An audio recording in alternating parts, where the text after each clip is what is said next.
Welcome back to my new blog.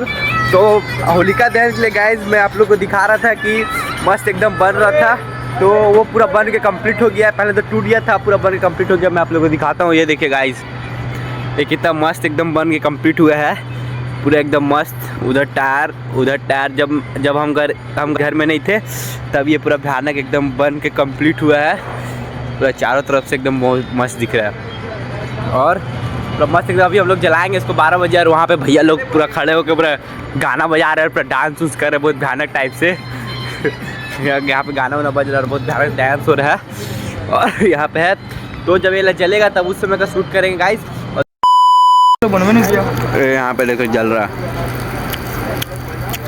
2-3 दिन की मेहनत से ये पूरा जल रहा है।